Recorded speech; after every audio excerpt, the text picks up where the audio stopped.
Here on the Conditional Statements Introduction tab, we introduce the technique of using conditional statements to allocate values over time. This technique will allow us to model our transactions more easily, especially as assumptions change, which they inevitably do. Once again, this discussion assumes our hypothetical apartment building development with underground parking and a ground floor retail component. The first element that we will talk about is the creation of a timeline control panel. What we are doing here is numerically labeling the events or milestones in our financial model with respect to the project's timeline, or time coding them. Because our pro forma is going to be constructed on a monthly basis, our project start date, or what some call the analysis start date, will be designated month number 1, as shown in cell E8. Thus, we have input the number 1, and because this is an assumption, we have formatted it in bold blue type. Before we go any further, please note that for the purpose of this lesson, we have significantly compressed the timeline of the transaction so that we can keep our screens magnified to a reasonable size and do a minimum of scrolling during the lesson. While our transaction in the Basics module spans 60 months, our transaction here lasts only 12 months. Nonetheless, the principles taught here are applicable to transactions of any length. As described in the Basics lesson, the period of the development transaction that predates the construction period is known as pre-construction. We will quantify the duration of the pre-construction period at 3 months as shown in cell C9. Thus, we are assuming that the land is controlled, the project is designed, all construction drawings are produced, and a building permit is secured, all within periods 1 through 3 of this illustrative timeline. Thus, the first major milestone that we will calculate is the construction start month. This is shown in cell E10 and is simply the sum of cells E8 and C9. The next element to code is the duration of the construction period, which is also known as the construction schedule. We have assumed that this is 4 months and have input the number 4 in cell C11. The next milestone in cell E12 is the receipt of the first apartment unit's certificate of occupancy, or C of O, declaring that unit legal for occupancy by tenants and the commencement of rent from this first unit. We make a distinction here in labeling this the first certificate of occupancy because typically in apartment projects, each apartment unit will receive its own C of O. As the developer, you naturally want to monetize each unit as soon as you can, so you will take advantage of receiving the first C of O by leasing and occupying that unit. Note that this formula includes a -2 at the end. This accounts for our starting construction in the beginning of the construction start month, and our assumption that in our compressed timeline, we receive our first C of O 1 month before the end of construction. In a more realistic timeline, this timing might be up to several months before the end of construction, naturally depending on the size of the project. The next milestone in cell E13 is the construction end month, which is also when the building will receive its final C of O. Note that this formula includes a -1 at the end. This accounts for our starting construction in the beginning of the construction start month. The final phase of development transactions is the post-construction phase. The most important timing element here is the rate at which the lease-up will occur. As shown in cell C14, we have assumed a post-construction leasing duration of 3 months, which means that our last unit will be leased by the end of month number 10 as calculated in cell E14. Next, in row 15, we show the total number of units to lease, as calculated on the Apartment Unit and Mix Details tab. In cell C16, we calculate the total number of months of leasing that it takes to lease up the building, which is the sum of the number of months of leasing between the first C of O and the end of construction, and the number of post-construction leasing months. In columns G through J, we have a check formula running to make sure that we have leased all the units.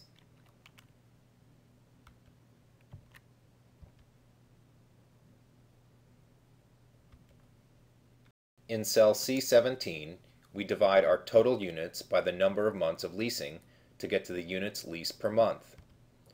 As you may imagine, 37 units per month is not a very conservative estimate. This high rate is a result of the compressed illustrative timeline we have used for the sake of the lesson. Depending on the market, the actual rate could be more like 10 to 15 units per month. As you may have noticed, the value of units leased per month is referenced in the check formula here. Next, in cell E18, we have our assumption for the month in which we pay out our retail tenant's tenant improvement payment.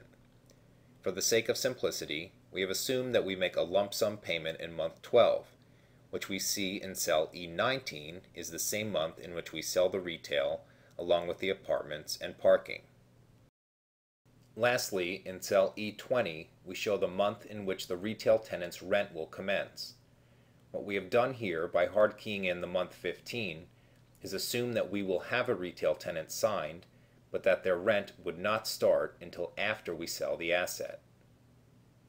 Press pause now to step through each line in the control panel, hitting F2 to view and understand the formulas before we move on. Now let's talk about rows 21 through 25. What we've done here is set up the timeline for the project and described or coded each period, which in our case is a monthly period, in multiple ways. The first row, row 21, is simply the calendar month. To keep the entire model timeline compressed within one calendar year for the sake of the exercise, we've chosen January 2010 as the month that corresponds to month number 1, our project start date. We enter this as 1/1/2010. Do the same for February by inputting 2/1/2010. And to get the rest of the values to fill in without inputting them by hand, what we do is hover the mouse over the bottom right corner of these two selected cells, and then we're simply going to drag across to the end of the range, and our values will fill in automatically. In the next row, row 22, we simply labeled the project timeline in the counting numbers that correspond to those in the control panel. The formula here is very straightforward. The first month is hard-coded in as month number 1, and the second month and all subsequent months are the previous month plus 1. In row 23, we introduce the concept of construction month number. This simply starts counting at month 1 of construction and stops counting at the last month of construction. This is helpful to employ because your construction schedule will have certain milestones within it, such as the topping out of the structure, which you will want to refer to in the context of what month of construction it is, rather than what month number it is in the project. The formula here is a conditional statement that refers back to the milestones in the control panel.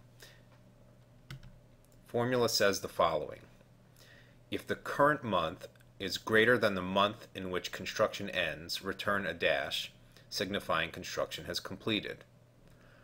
If the current month is greater than or equal to the number of the months of pre-construction plus 1, and if the current month is equal to the number of months of pre-construction, then return a 1. Otherwise, return last month's construction month number plus 1. Otherwise, return a 0, signifying construction has not yet commenced. This may seem a little bit confusing, but we see how the formula works here, as construction month number 1 starts in April, which is month number 4, as designated and calculated in our control panel. Construction lasts 4 months, as designated in our control panel. And after the month in which construction ends, month 7, which is July 2010, the construction month number shows dashes, which mean that construction is ended. In row 24, we introduce the concept of construction status, whereby we designate status 1 as being pre-construction, status 2 as during construction, and status 3 as post-construction. Once again, we code our timeline in this additional way because many of our costs will be driven off of the current phase of construction as we move through the model. The formula used here refers to the designations we made in the control panel. It says the following. If the current month number is less than the month number in which construction starts, code this month a 1. If the current month number is greater than the month number in which construction ends, code this month a 3. Otherwise, code this month a 2. You will note in this formula that I have introduced the cell reference locking function, which is activated and signified by $signs in front of either or both of the row or column coordinates. Let's take a second to make sure we understand the power of this function in Excel. Note that when you reference a cell in a formula without doing anything special, that cell reference is a relative coordinates reference. That is, the formula points to that cell based on where that cell is located on the spreadsheet, relative to the cell in which the formula itself resides. You can see this by simply looking at cells F22 and G22. When we copied over the formula from F22 and pasted it into G22, the new reference in G22 is F22, not E22 as it was previously. For row 23, we want the formula to always reference the same two cells in the control panel. So what we want to do is lock down the reference in the formula so that it is not a relative reference, but rather an absolute reference. We can do this by either typing $signs in between the row and column coordinates, or by placing our cursor in between the column and row coordinates and hitting the F4 button until the formula shows $signs in front of both the column and row coordinates. We then do this in all of the other places where we want to retain this absolute reference, and then copy the formula across the timeline. The last row, row 25, is simply a coding of each month with respect to which elapsed year it belongs, so that when we want to summarize data by year, we can do so easily by writing a formula to check that row to see to which year each month or each column belongs. The formula introduces the roundup function and says the following. Round up the quotient of the current month divided by 12 to the tens place. For example, for month 1, 1 divided by 12 equals 0.083, which rounded to the tens place is 1.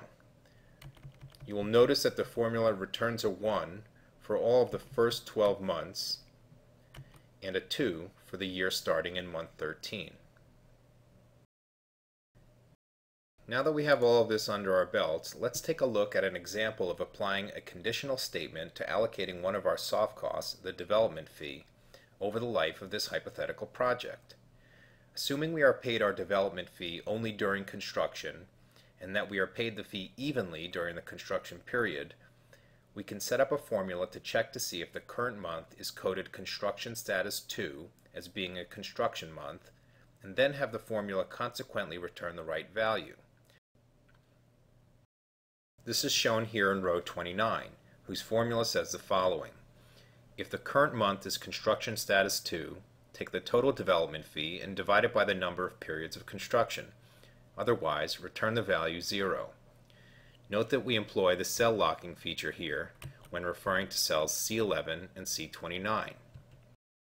And also note that the development fee is spread over evenly only the months of construction, as shown here in construction month 1, 2, 3, and 4.